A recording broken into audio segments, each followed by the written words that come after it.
Это что-то. Град. Боялись града, вот он пришел. Пожалуйста. В общем, видимость нулевая.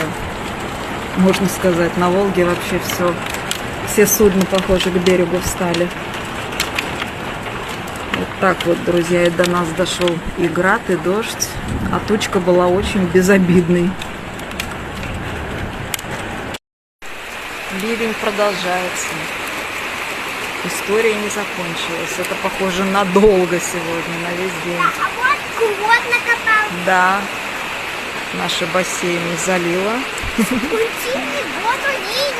А на Волге, не знаю, вам видно, нет, прям полоса зеленая, вода цветет. Красота. У природы нет плохой погоды. Вот так, наслаждаемся, друзья, хорошим воздухом свежим. Покажи им бассейн.